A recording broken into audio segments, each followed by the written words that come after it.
Yeah, what is up, everybody? John from Tau Tactics here, bringing another video. Balanced data slate just dropped.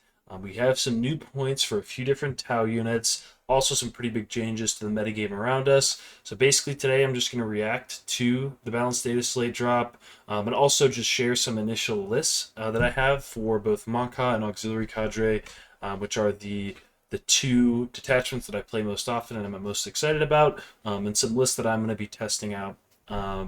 Just as an initial pass based on some of these changes and whatnot. So let's hop right into it. So as you can see, we got a little bit of what we expected, some of what we didn't expect. Now, I did not expect to see the Breacher team go down. I definitely think the Breachers are pretty attractive. In the meta today, I do think Breachers and a Devilfish present a really cool problem for my opponents to try to solve in Monka specifically, where I have a Breacher fish hang out in the open with 10 dudes inside of it, which isn't a super high value target for my opponent, but I position it in a way where they can't ignore it, right? Where I either get to attack their staging ground or their staging um, areas with the breacher unit, potentially throw a grenade, bump extra AP into them, shoot a devilfish that's guided by the breachers into it itself. And if they do come out and decide to shoot that breacher fish, then, well, guess what? You're about to get shot by two Riptides and three Hammerheads. Speaking of Riptides did go up 10 points. Although it is very painful, especially after the Stealth Suit changes, to get hit with the point psych on the Riptide. I do think it's kind of fair given that they did get a +2 strength in the last update. So that was pretty expected. The Skyray was a little bit out of nowhere to me. I was pretty disappointed to see this just because the Skyray is part of our guiding economy, being both a damaged piece but also a unit that can be flexed into a guiding unit. So, not gonna lie, I did not see that one coming. I think, given the changes to cell suits, I thought it was pretty silly to see that sort of a change happen. Now, we did get what I predicted out of the Storm Surge. I don't know how I nailed this one, but it did go down 40 points, making it at least somewhat playable. It's actually one of the few models in the Tower Age that I still don't own, so maybe this is going to motivate me to actually pick one of these guys up. And then we have the Strike Team, which also adds a little bit to our guiding economy in some part. I do think there is, and I saw this list archetype floating around a few months back, just maxing out breachers and strike teams. I think that's an interesting playstyle, and not something I'm certainly gravitated towards, but 60 breachers and 60 strikes is a pretty cheap for what you get. Like 120 bodies with -1 to wound, marker like keyword, and generally shoot okay. I know that strikes haven't been the most popular in the meta. Now, that all being said, we're just going to transition to kind of my thoughts on the meta right now as it stands. After seeing the new guard detachment, I think guard is going to be really strong coming into the meta. So there's one particular um, profile that I want to be able to show up to a table and confidently delete, and that profile is a Rogel Dorn. So when I look at my lists and what I want to include in them, one unit that I'm gravitating towards is the Railgun Hammerhead. For that specific reason, I also think one thing that I noticed, just transparently, I watch Art of War. Art of War is a really great competitive channel, and John Lennon has been bringing his 12 Vitcher Scarred build, and included in that is a bunch of vehicles without invulns, like Hammer Strikes, which went down 15 points, like the Storm Raven, for example. All of these vehicles that don't have invulns, which make me more want to bring something like a Railgun Hammerhead to answer um, those particular problems in the meta. The other unit that I'm thinking about a lot is the Bullgrin unit, which Riptides have a great profile into, and then Vitrix Guard as well. So those are the immediate things when I'm building lists that I'm thinking about how am I going to deal with those units, because I think those are going to be really popular. I think Guard and the new detachment that they have, the Grizzly something or other, is going to be really good, and so I want to make sure I have a list that can point, click, delete a Dorn in a turn where I don't have to converge a bunch of fire onto it. I can just point two railgun hammerheads at it and say bye bye. So definitely think that both breachers and railgun hammerheads, riptides, are going to be really interesting choices moving forward in the meta. As far as which detachments I'm most interested in, I think Maka is the strongest personally. The reason for that is because it has great support from the guiding economy perspective with the full rules to hit strat.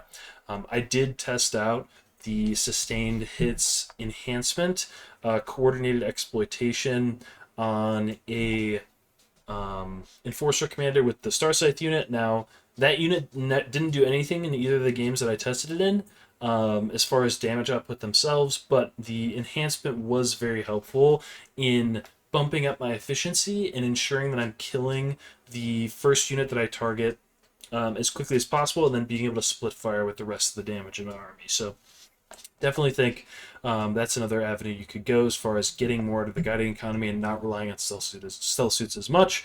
I also think another interesting unit when thinking about Rogel Dorns is the Sunforge unit. I really like it as a rapid ingress threat because it forces my opponent to give me screens or potentially have a Cold Start commander with 10 Meltaguns and a Sunforge unit moving 24 inches after an auto advance 6 with lethal hits, probably full rerolls to hit because I proc the strat. Be able to just absolutely tee off on one of these units. It's pretty dang strong and combos very, very well with the coordinated exploitation strat, coordinated exploitation enhancement, because not only you're getting full rerolls to hit on the front end because you've spent the stratagem in Moncad to get full rerolls to hit after something dies. You're then getting lethal hits from being a guided unit in Moncad, and then you're getting sustained hits from the enhancement. And then in the back end, you have full rerolls to win. So really make sure that whatever really tough thing without an invul you're staring in front of, or with an invul, they're going to be handed quite a few saves. So let's transition really quick. And also just wanted to say, like, really awesome to see the changes that GW made to Eldari. I personally, notorious Eldari hater over here. Every edition that I've played into Eldari, they've been super strong. And I think this edition in particular, and the way that Eldari, the archetype itself, has been played lately, has been really frustrating as a DAO player to interact with. There's really no interaction with the Fire Dragon unit, so I'm really glad they made those changes. Same thing with AdMech. The last chickens were just absolutely too much. Seeing those lists go up a couple hundred points is really awesome. Victrix Guard did get a light touch, as we saw, but we're definitely still going to see him in the meta, as a lot of other commentators have talked about, Warhammer commentators. So definitely think we're going to see those. And on that note, I think if you're not bringing at least 2 Riptides in your list specifically for Victrix Guard, I think you're going to have a bad time, because they are going to be really popular. If you don't have an answer for them, it's going to go poorly, because as you know, without Riptides, it's going to take multiple activations to kill those Victrix Guard, which means they are going to be able to Blood Surge, which puts a lot of agency on your opponent to put you in really tough positions by being very aggressive with those Victrix Guard units and deploying them very aggressively on objectives, which means you can't touch the objectives without getting Blood Surged by those Victrix Guards. So I definitely think having those Riptides is going to be really critical, and Maka was one of the better places to have them. Awesome, so let's just hop into a couple lists that I've built. First one is Maka, so this is the coordinated exploitation ethereal list. Now, this is probably what I'm going to try out. I've been having fun with this specific archetype within Moncad. I think it's suits my playstyle very well. We've got one Breacher team. We've got a Strike team to go with the Ethereal, so that unit will get a 5-up Feel No Pain. They'll be -1 to wound.